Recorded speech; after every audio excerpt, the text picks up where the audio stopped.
A whole 40 months ago, I met two pairs of first-time developers who chose wildly different locations with hugely different developments. They weren't without their problems. Right now, I'm totally sick of it. Don't want to know. I haven't got anything good to say.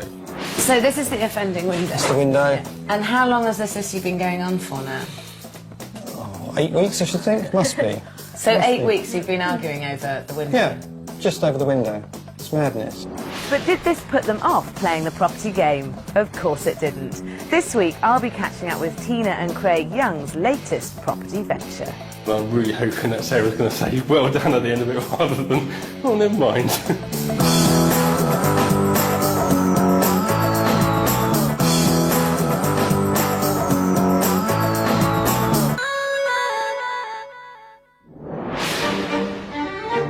The importance of location can never be underestimated when you're property developing.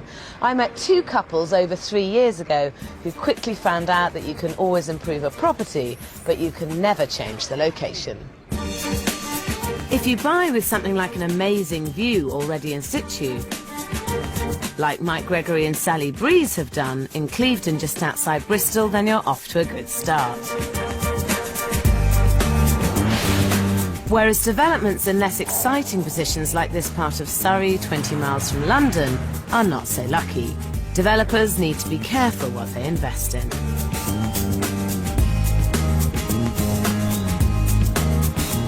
Take this striking 1930s Art Deco house. It's a great property. But some would say the safest solution with this house is to bury its deco style inside a more suburban exterior. People round here like more traditional family homes with pitched roofs, not leaky flat ones. This house could be difficult to shift, but structural engineer Craig Young and his wife Tina have just sold their own home and invested £225,000 in the property. We're aware that it has some risk, but we're fairly confident that we can make it work. Tina and Craig bought the property for £225,000 and are hoping to spend only £40,000 on the renovation. Sell for an ambitious £350,000 and make a profit of £85,000, a massive 33% return on their investment that is practically unheard of. Which one of you's good with the money then? We're both very good with money. We like spending. We're both actually quite bad in terms of budgeting. I think I will probably keep a rein on it much more than Craig will. And are you confident you're going to be able to control it? No? Yes. We are going to do that. We are. We are? You're not? Yes. You are? No, we know the criteria we need to use to make it successful, and we are going to make sure that happens. So, who's the boss between you two? We share responsibilities quite well. Do you? I am. Laid out over 2 floors, upstairs there are 2 double and 2 single bedrooms with a smallish family bathroom and WC. Downstairs there's a living room, and at the back of the property a dining area with an undersized kitchen next door. Tina and Craig want to give the whole of the ground floor a high design look by creating a contemporary open-plan kitchen diner and putting in an unusual sloping corridor wall that will be mirrored in the banister opposite. I think it's a good idea to have a hallway of some sort because in this house, that'll actually make it feel smaller, coming straight into the whole room, really. It's just such an angular architecture on the outside that I'm not sure introducing curves inside, as there aren't any at the moment, would be a good idea. There are very strong Art Deco features that are curved that we're trying to introduce into the house. And there is a curve there, but that's not original to the house. And I personally think that that fights very much with the architecture of the rest of the outside and the inside. If they're serious about restoring the Art Deco look, then they need to know their stuff, and I'm not sure they do.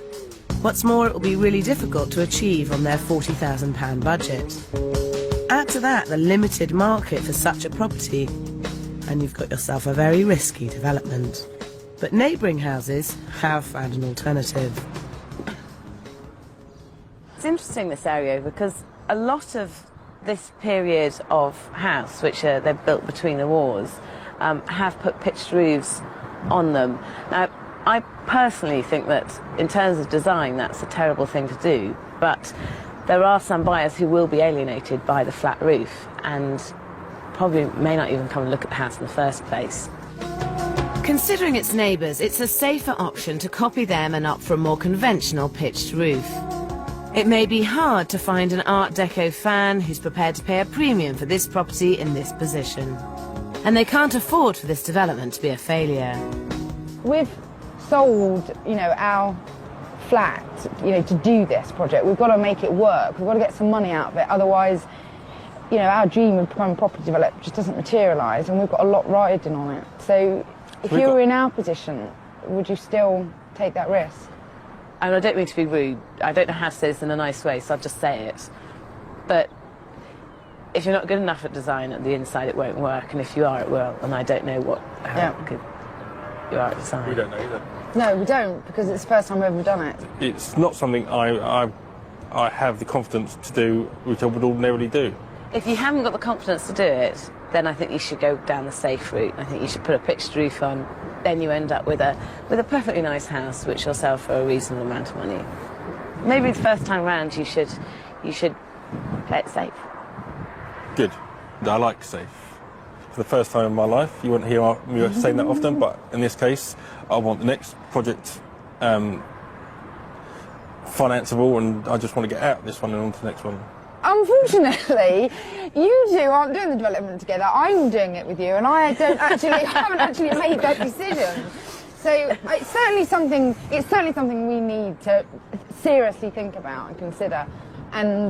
Or maybe I will agree with you, but at the moment, I still think we take that risk. We can do it. Tina is bravely sticking to her Art Deco vision, and this is fighting talk. But selling a niche property for a premium in this area will be a real challenge. On the other hand, a conventional family house in a great position is a much safer option. And that's just what developers Mike Gregory and Sally Breeze in Clevedon are banking on.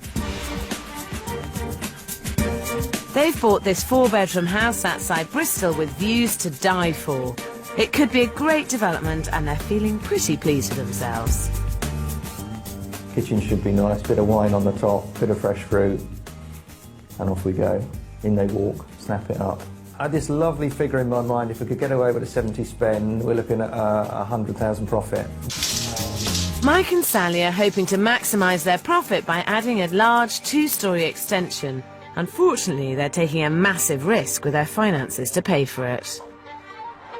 Wangled some cheap finance off a credit card with a 9 months interest free. With a bit of luck, by the time the credit card want their money back, we can give it to them back without paying a bean of interest. Should be exciting. Or depressing. They paid £320,000 for the property and are looking to spend £70,000 doing it up. They're hoping to break the ceiling price in the area by selling for £490,000. This would make them a fantastic £100,000 profit.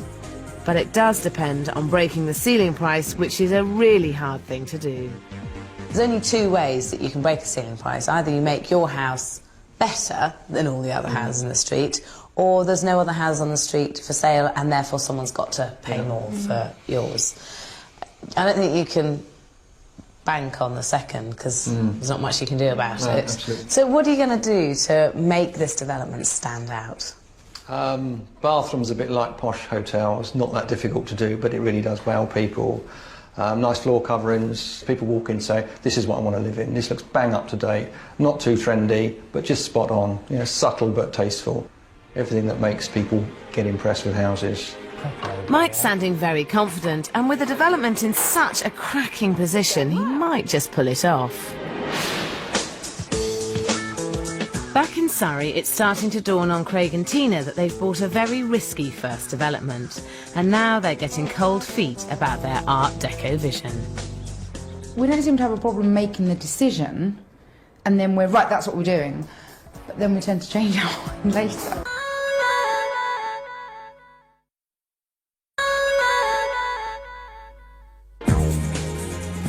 an inexperienced property developer, then you need to make sure that your development appeals to the broadest possible market in the hope of guaranteeing a quick sale.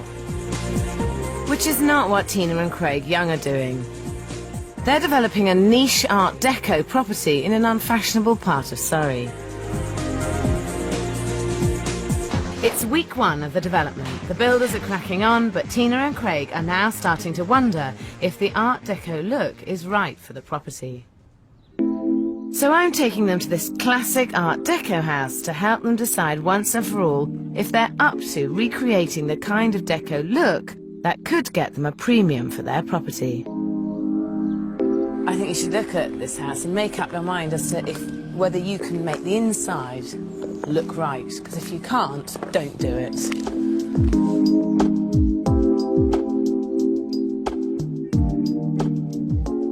So what do you think of it? My first impression is it's sort of a bit over the top. That's how I would describe it. You're not a fan? No.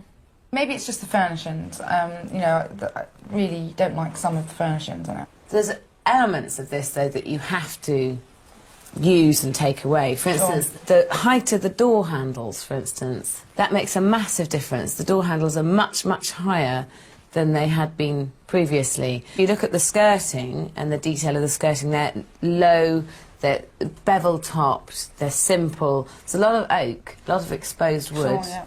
You've got boards on the floor, but they're very narrow boards, and they always were with deco floors. An absolutely gorgeous dining room. I love this. This is lovely. Can I just ask you about the radiators?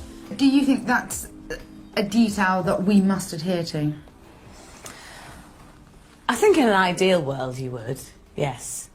But I don't personally have a problem with the marriage of contemporary design or other periods of design with the original architecture. But I think it's important that you think about it and that it works well together. Sure. Mixing deco and contemporary styles can work, but you have to get it right.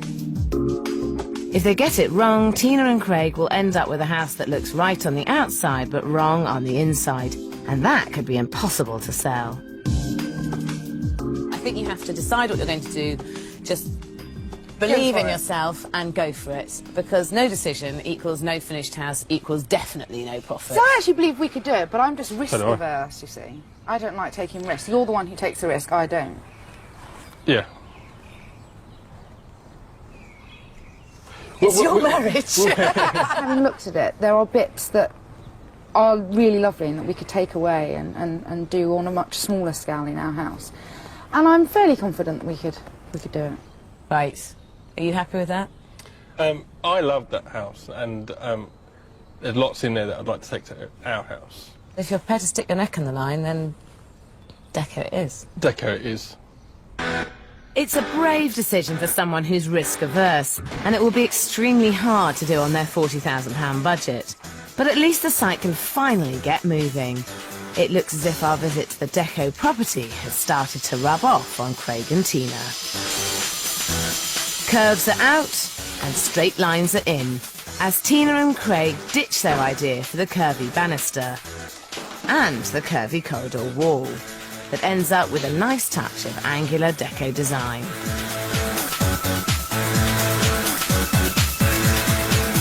This is the completed design. That is it.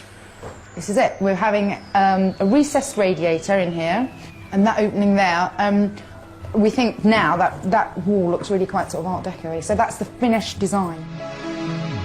Tina and Craig are now well and truly targeting a niche market for their property. A risky but understandable choice considering the architecture of the building.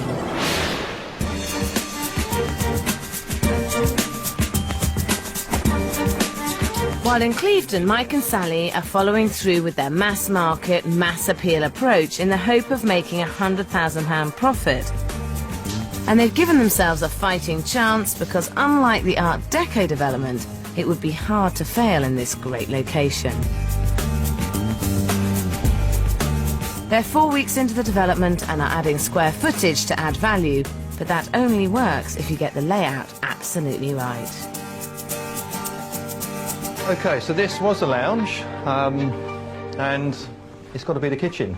No choice. Really. Right. It's got to be the kitchen. Why is the kitchen not going to be in the new extension? It's too big. Estate agents... Can you have a kitchen too big? No, but you can have a lounge that's too small. And this lounge is too small for a house this big. Mike and Sally are extending the house sideways over 2 floors. They plan to turn the upstairs part of the new extension into a luxury master suite.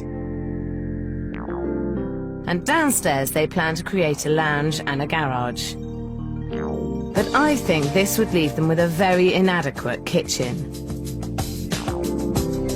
A much better use of space would be to leave this room as a lounge and turn the extension into a spectacular kitchen diner.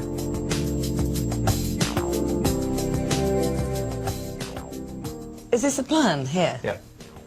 Because I have to say, I think the ultimate family house has a kitchen where you can cook, you can eat, and you can hang out, and you can sit and watch telly, and it has views to the garden, and you can access the garden. And with this fantastic view that you've got, really, I think that you actually just want a massive kitchen, and really the rest of the house is slightly incidental. I can't envisage getting the furniture in to make this fit.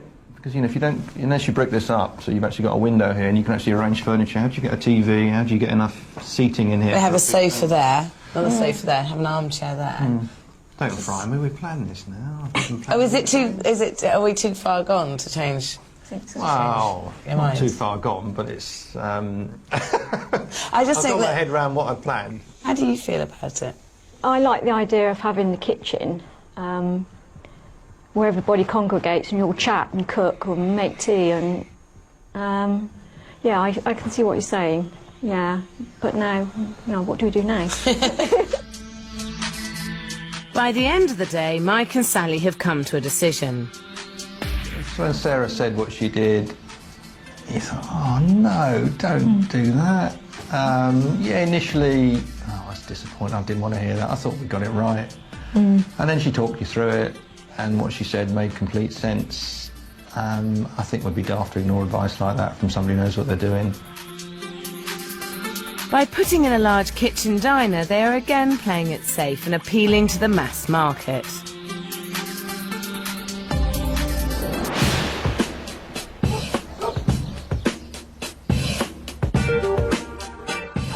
Unlike Craig and Tina, who are taking the gamble of sticking with their vision of an Art Deco house.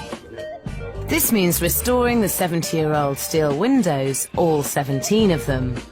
The existing windows are clearly in need of work, but Tina and Craig are hoping they can be repaired and have set aside just £500 for the work.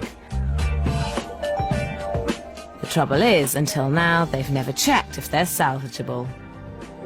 As you can see, this is completely shot. There's not really anything you can do with that. Whatever you do, it's got to be replaced. Simple as simple as that. Okay. Yeah. So, if I wanted to replace them, how much do you think I'd have to spend?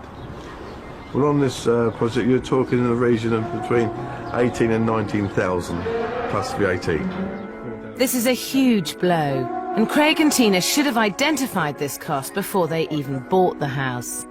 As it is, spending nearly £20,000 on the windows will blow their £40,000 budget apart.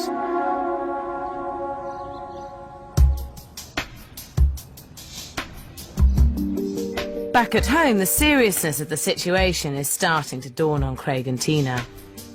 As far as I'm concerned, it isn't a disaster. The disaster. From where I'm is- standing, it's a disaster. I'll tell you why it's not a disaster. £17,000 worth of disaster. Yeah. Well, I'll tell you why it's not a disaster, because it's only a disaster if at the end of this project we haven't made any money. To be honest, I'm sick of it. Right now, I'm totally sick of it. Just don't want to know. All right, and it's wrong, I know. And maybe tomorrow I'll feel better about it, but at the moment, I haven't got anything good to say. Well, no, I think we've just got to see what we can salvage out of it. The thought of having to spend an extra £17,000 is too much for Craig, and out of the blue he decides he wants to get rid of the whole problem by selling the house. But I think they need to get things into perspective.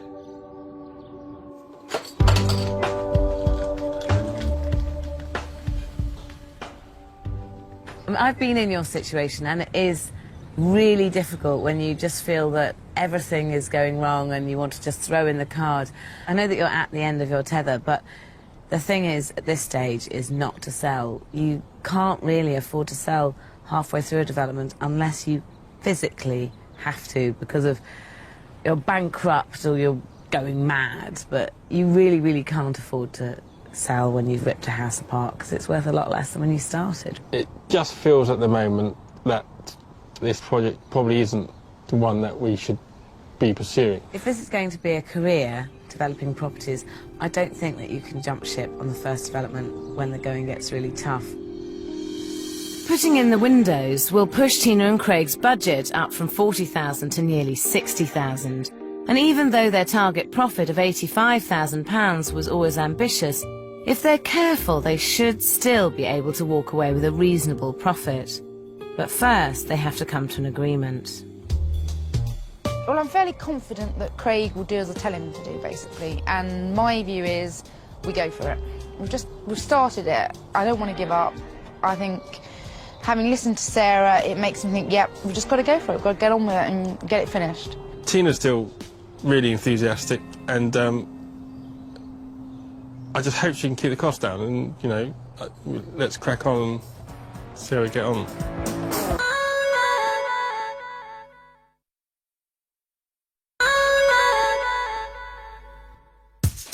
Tina and Craig Young could have played it safe by fitting in with their neighbouring houses, stripping the Art Deco detailing and turning their unusual-looking property into a more conventional family home with a pitched roof. The pitched roof? No. The house would immediately become a normal detached house in any other road, in any other part of the country. And as soon as we do that, then we might as well forget all of the other things that we're trying to do to keep the house in keeping with Art Deco. So they're risking everything on keeping the flat roof and the Art Deco design in the hope that a buyer will pay a premium for the property.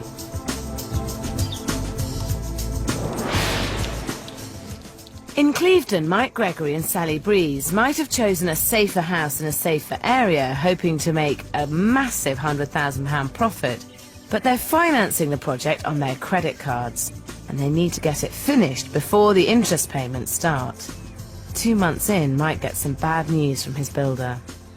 Mark rang me up one night and he said the roof really doesn't work. There's a fairly major problem with it. That came as a bit of a shock to me. He said, do you want the good news or the bad news? It transpired there wasn't really any good news. It turns out the roof of the new extension has to be a metre higher than shown in the drawings. And while it's not unusual to have to adapt your plans during a development, this means Mike has to apply all over again for planning permission. And he's in no mood to wait. Although Mike has reapplied for planning, he's refusing to hold up his development until it's approved, and carries on regardless. Only time will tell if this turns out to be a very expensive gamble. In Surrey, at the Art Deco property, Tina and Craig's early indecision and the £17,000 they'll have to spend on the windows means their costs have risen sharply, but no one seems to have told Tina. Craig tries quite hard to stop me spending, I suppose. But in fact, if we don't row about it, he just tells me not to spend so much and I just ignore him. It's all down to who wins the power struggle between Tina and Craig, and I've come along to mediate. This is the toilet we want and the sink. Beautiful, aren't they? They are absolutely beautiful. How much do they cost? It's about £1,000 each, isn't it? Yes.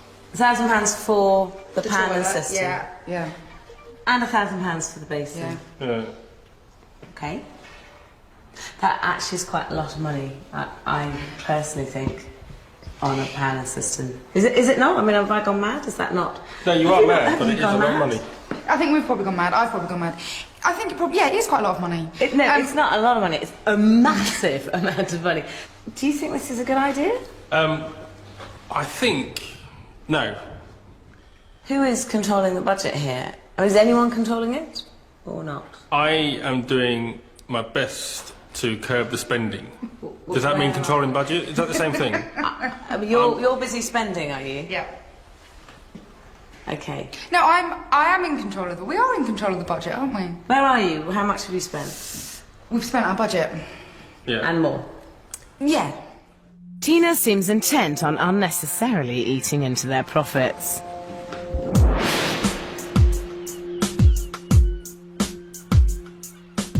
In Clevedon, Mike's credit card loan means his £100,000 profit margin depends on keeping to schedule. And that means avoiding delays at all costs. And he's not only gone ahead with the roof before planning permission, he's also decided to add a window to the kitchen without waiting once again for the approval from the council. The neighbours got wind of the window, knew it wasn't on the original planning consent and objected. And the council have upheld the objection, saying it needs to be bricked up or obscure glass. You need the view, you can't forego a view like that. Unfortunately for Mike, this view also looks straight into his neighbour's bedroom. That window, well, it really is appalling to have to look at that from your bed. And I have put net curtains up, which I don't like, to give me a little bit of privacy. So I strongly oppose it, and I'm waiting to see what does happen. Mike's in a deadlock with the local council, but the clock's ticking and he's putting the whole development at risk. So this is the offending window. that's the window. And how long has this issue been going on for now? 8 weeks, I should think. Must be. So Must 8 be. weeks you've been arguing over the window? Yeah, just over the window. It's madness. The right route at this stage, in my opinion, is to just sort it out and move on. And I don't think trying to fight it is the right solution. You certainly don't want to fall out with your neighbour. No. So I think you're only really left with one option, and that's to obscure the panes of glass that are in the window as they are. One of the ways you can obscure the glass that's already in there is you can use a spray like this, which is just a frosting spray, and you can spray it on. The disadvantage is if you don't get it even, it looks absolutely dreadful. I think you'd be better off getting somebody in to do it myself, because you want it to look perfect. Yeah, council would go for that, just so we could get it finished. Yeah. You'll go for it. Give in. I really think Mike's got to go down this route, as it's much more important he gets on with this development, especially as he's borrowing on a credit card. 4 months in and 6 weeks over schedule, the steel windows finally arrive, all £17,000 worth of them. And although this will send Tina and Craig way over budget, I think this is one overspend they simply had to make.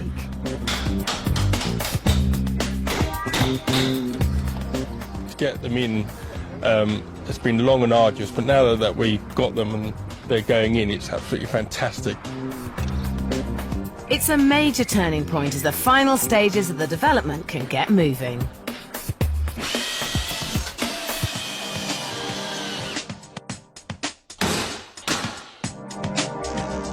After all that we've been through with it, it just feels really quite amazing to actually see the end in sight, doesn't it? To actually think we are going to finish this and it's going to look fabulous.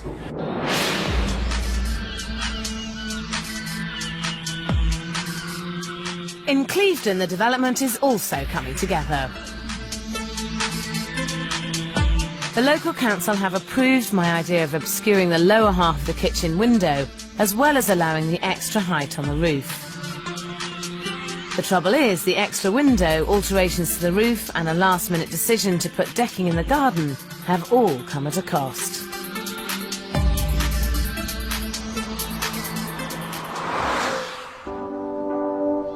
And Mike has had to take the painful decision to sell his car to raise the extra £20,000 cash. I'm sitting in a car I love. On a day like this, it's perfect, but it'll pay for the overspend without raising any more money, without costing me any more money. So it's not nice, but I can do it. It's taken 5 months of back-breaking work, but the renovation of this striking Art Deco property in Surrey is finally over.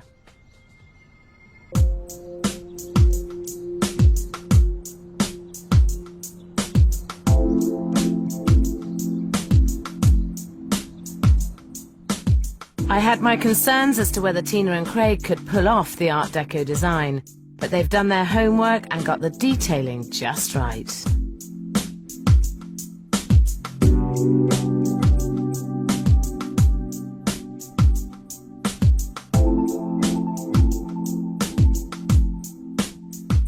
An Art Deco enthusiast should really go for the look down here and won't be disappointed by the upstairs either.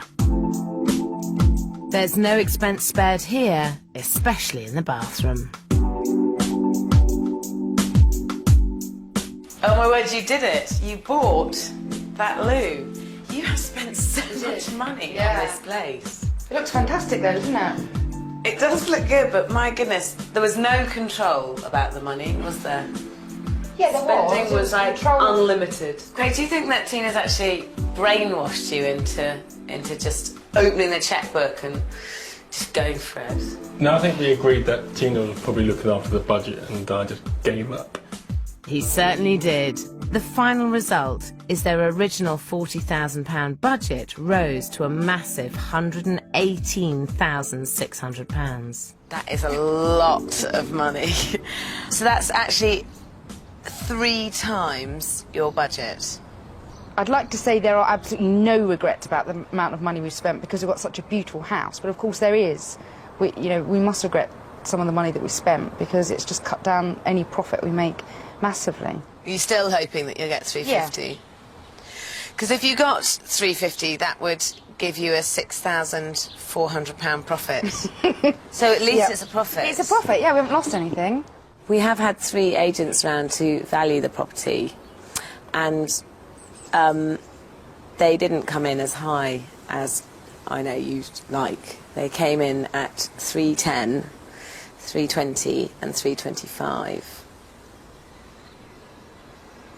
If you did sell it for an average of those 3 valuations, it would be 318,000, which would make you just over a £25,000 loss, which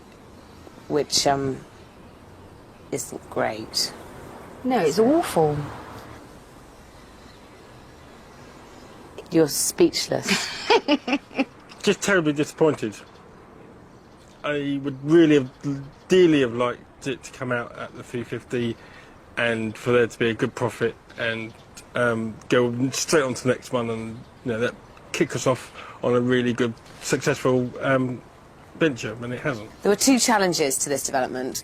One was to get the Art Deco look right, and the other was somehow to do it within budget. One you did achieve. I think it looks fantastic, but you certainly failed dismally, really, on doing it within budget. There's no half measures with us. No, there certainly isn't. No. You did manage to spend Which doesn't fantastically. really bode well for a future career as a successful property developer. No, I would agree No. with you there. I No. agree with you too. Well, no, I wouldn't, because then there's always now room to improve. You couldn't get it wrong again like this. 2 months later, it turns out that Craig wasn't joking.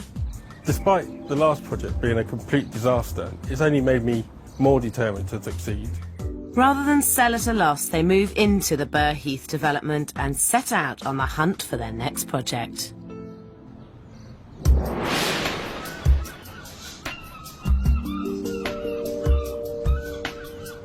While Mike and Sally in Clevedon have, in 26 weeks, made the very most of their stunning position.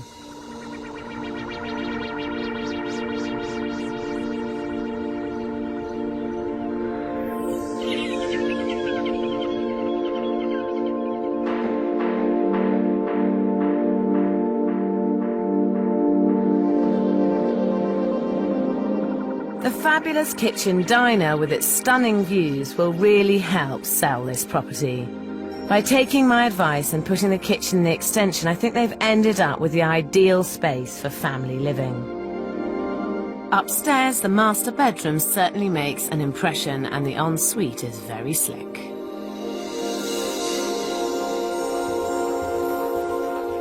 I'm not surprised Mike and Sally found it hard to stick to their £70,000 budget. Well, we ended up spending, including the fees by the time we sold, £127,000, which is way off what we came in with originally, but I think the value's going to reflect it, and I think it's worth $550. That's 50 grand more than Mike and Sally were originally hoping for. But if they still want to clear a £100,000 profit, that's what they'll need. Wow, that is impressive. excellent family room and some lovely views out through the patio doors there. You can imagine sat here in the evening, it's a nice southwesterly aspect, nice glass of wine and a barbecue. Perfect. I'd recommend putting this property on the market in the region of £530,000. I would be happy to market this property at £550,000. In my opinion, the current market value lies in the region of £550,000. Mike and Sally bought the property for £320,000 and spent £127,000 on the development. And if they sell for the average of the three valuations at £543,000, they'll make a £96,000 gross profit. A truly fantastic result. Yeah, when I started 6 months ago, you just got this figure, you think, to make £100,000 on one house clear would be fantastic.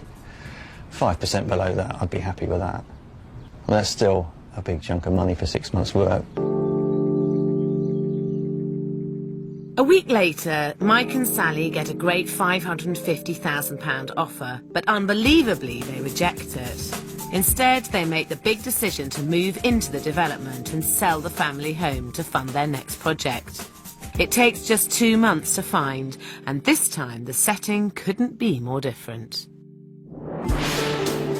It's a combined shop and 3-bedroom house in Clevedon town that Mike is planning to turn into 4 one-bedroom flats in just 5 months.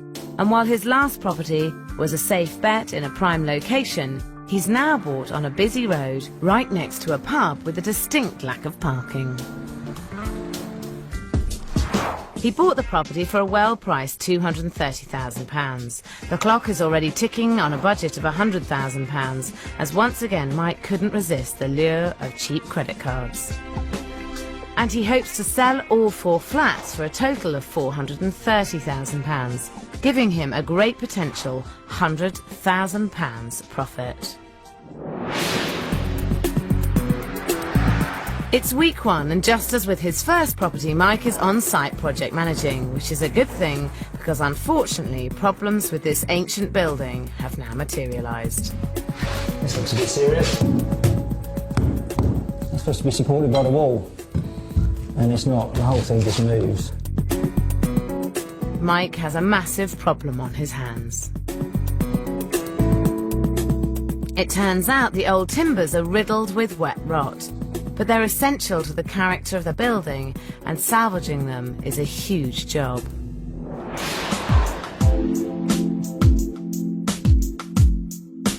One month behind schedule, 2 of the flats are finished. The dark, poky rooms have been made into cool, contemporary living spaces, complete with open-plan living kitchen area and ultra-modern flat-screen TVs. This is sweet, isn't it? It's lovely, really. Yeah, lovely. This is satisfying. But really small. Yeah. Oh, it is. It is. Small price, small flat.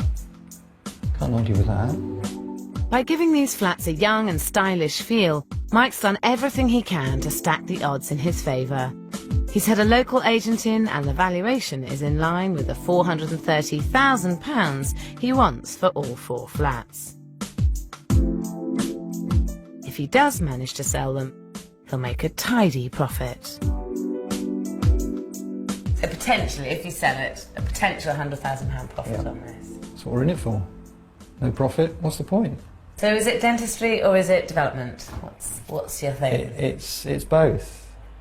I love my patients and I love property. So I can't jack either of them in. I just want a nice mix of the two. And at the moment we seem to have it. Well, good luck with the next project. We'll invite you back. Excellent. Within 3 months, Mike sells all 4 flats for £440,000, making him £110,000 gross profit. A great result. In Burr Heath, that's exactly the kind of profit Craig Young believes he can make on his second outing, despite a disastrous first effort. And after a 12-month search, he's found what he's after. Call it courageous, call it foolhardy, but this time he's developing not 1, but 6 properties. Well, I'm really hoping that Sarah's going to say well done at the end of it rather than, oh, never mind.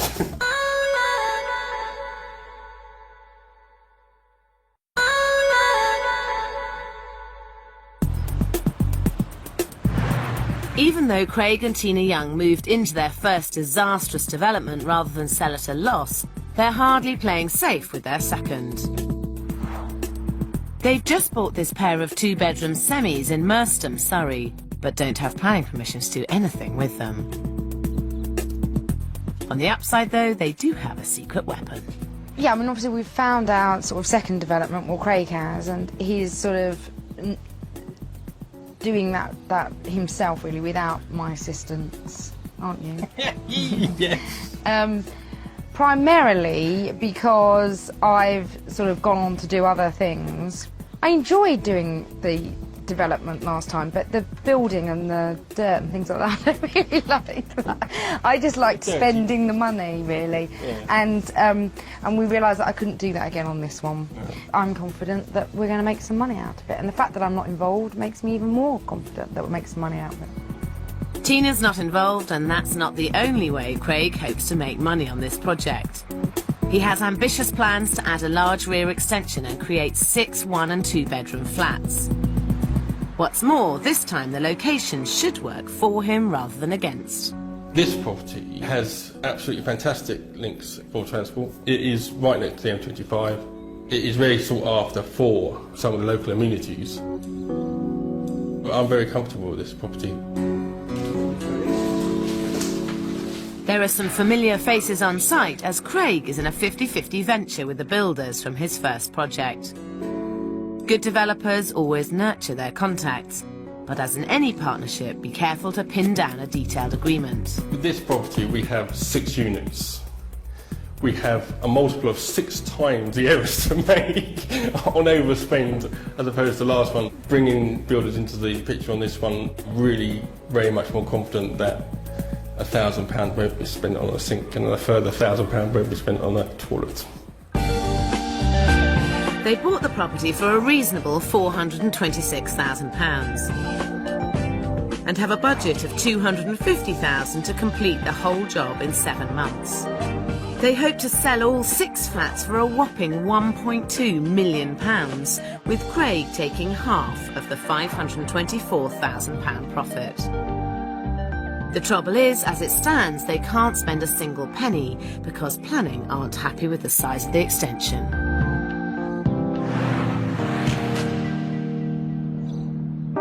Six months of wrangling later, the cottages still haven't been given the go-ahead from the planning department, and so there's no work going on. We are entirely changing the design to meet the requirements of the planning.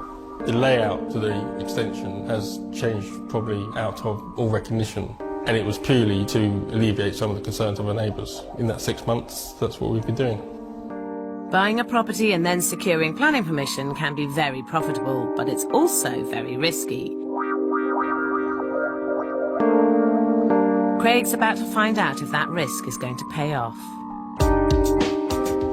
Absolutely late at the moment. Just got planning permission, and for a while there, I wasn't sure we were going to get it.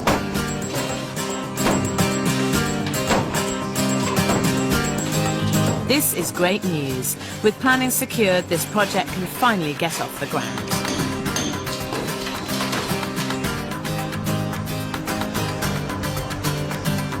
Three months in and the huge extension is almost up. After a slow start, this project is speeding along. But just as things get going, Craig hits an all-too-familiar hurdle. We've done it with the windows again.